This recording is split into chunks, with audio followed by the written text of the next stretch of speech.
I feel like I see a lot of content out there about how we should spend less money on cheap things and save up and then invest in the things that will last us a long time, the dream version of whatever we want to buy, things that are quality that we really love. Sometimes this mindset ignores the vast majority of people who simply can't afford their dream version of a piece, or who can maybe afford a couple dream versions but can't get our dream version of every single thing in our homes. And also sometimes that mindset can create this idea that we always need to have the best of the best.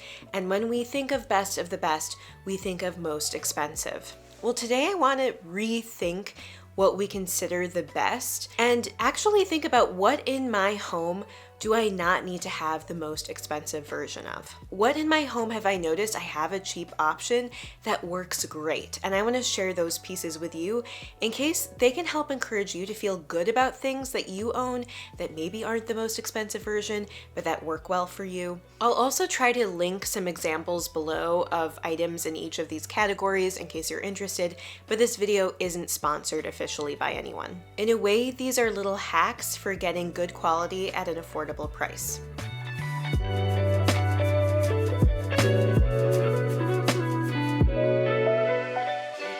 The first category where you can fake fancy are storage baskets or hampers.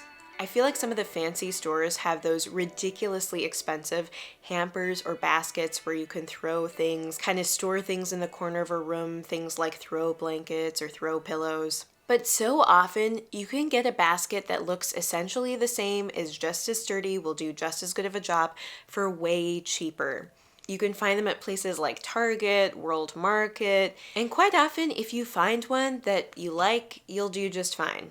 A second one is books. It is so easy to buy books secondhand in this day and age, and I don't get why people don't do it more often. Quite often the secondhand books also are kind of nicer in that maybe they're a little bit worn in, so when you put them on your bookshelf, they actually look kind of nicely patinaed or well used, and I just don't see why you need to buy a new book for every book you get. Unless there's some specific reason like you want to support the company or the author, I think quite often a used book will do just fine. By definition, books are things we're just going to use for a handful of hours and then be done with, at least for a period of time. And so I think it's a good area to just buy secondhand and save a lot of money.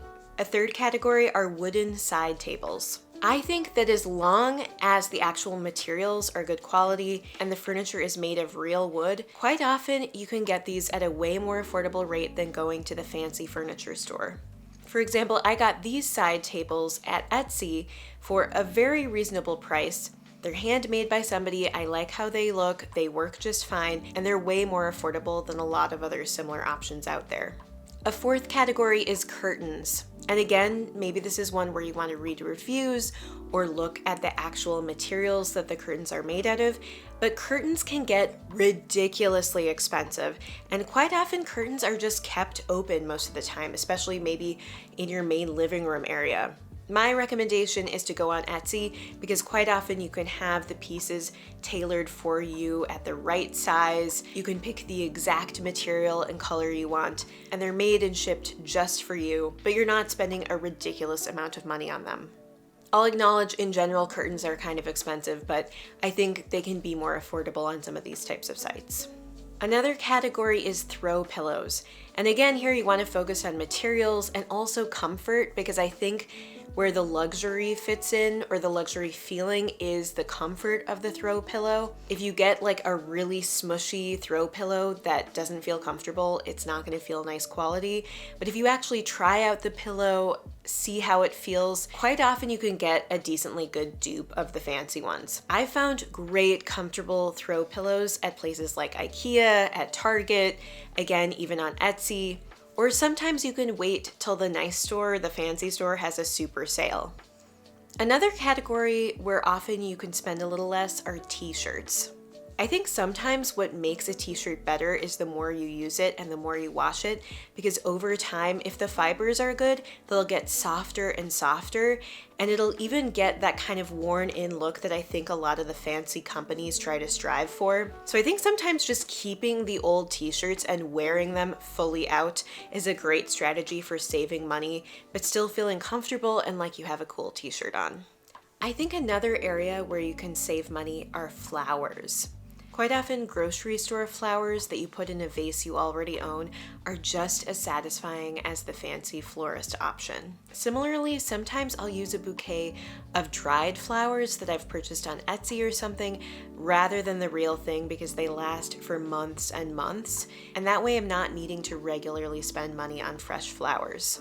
Another category is socks. I've realized every time I splurge on a fancy pair of socks, I usually regret it because eventually I lose one of the pair. Now, obviously, I think it's important to look at the composition of the socks, what fibers are being used, because quite honestly, wool is warmer than polyester.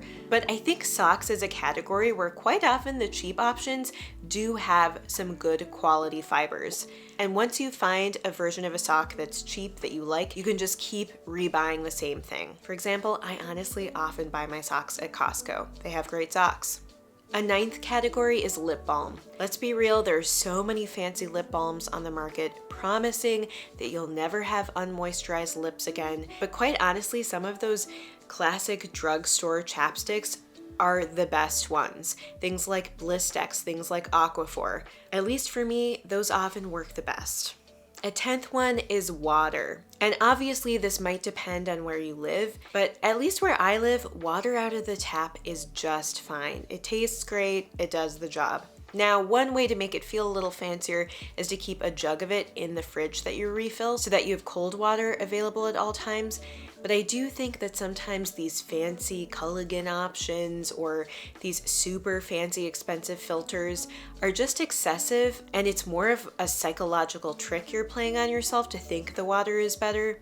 I don't know, that's just my opinion. I'm guessing this one might actually be a little controversial, and I'm not a water expert, I'll acknowledge that. Maybe I'll change my mind later on, but I do think that water is something that sometimes simple is just fine. An 11th one is medications. So often the off-brand version is the same as the fancy version, and so I think getting off-brand is totally fine, does the job, and I don't know, there's not much to say about this one. A 12th category are brooms. I think sometimes just a cheap broom from Target or something like that is just as good as some kind of fancy hoity-toity broom that's super expensive. Save money for the vacuum and get something cheap for the broom. A 13th category where you can play around with saving money are coffee makers.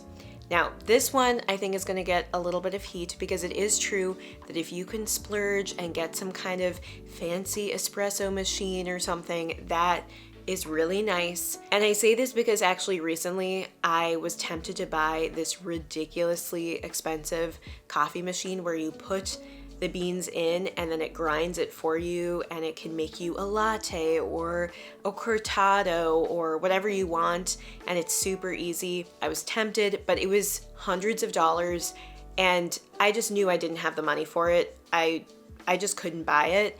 And I am doing just fine with what I have. Now, maybe if I save up for it in the future, I'll get something fancy like that. But right now, what I've been using is just my simple pour over option. It's pretty affordable to get a Chemex, and pour over coffee can be actually quite good. How I landed on the Chemex was an old coffee machine I had broke, and then I was getting so obsessive about searching for the perfect coffee maker that I just stuck with pour over for a while, and then eventually I was like, you know what, I can survive with a pour over and just stick with that. And so I saved the money on the coffee machine, I never bought another, and now it's been 3.5 years where I've only used my Chemex, and the quality of the coffee is a little better. It's a little more effort, but it does save me money on an expensive coffee maker. A 14th category where you can get by with something a little more affordable is plants. First of all, there are places where you can get reasonably priced plants rather than the super fancy plant store. I actually recently did a sponsorship with Easy Plant. This video isn't sponsored, but I have to say I love their plants. They have this thing where you can pour water into this receptacle that's underneath the vase, and it'll water itself for about a month, so you don't have to keep doing it. And their plants, quite often, especially the smaller ones, are very reasonably priced. So you can find a good source like that, but also realistically, quite often, you can propagate plants from plants you already have, or you can buy them even pretty cheaply at the grocery store or at Home Depot. So I just think investing in a super fancy plant from a fancy boutique store isn't the best way to be spending your money. Anyway, those were my ideas for areas where you can get by with something a little bit more affordable, in the spirit of realizing we don't all have endless amounts of money. We have to be smart with our shopping in some categories, and it is okay to buy cheaply. Just because something is more expensive doesn't mean we'll actually get more value out of it.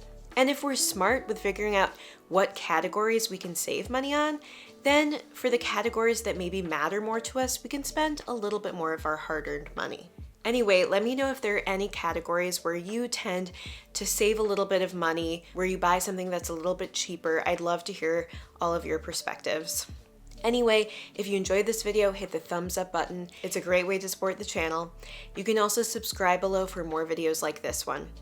Thank you so much for spending this little bit of time with me, and I hope you have a wonderful rest of your day. Bye.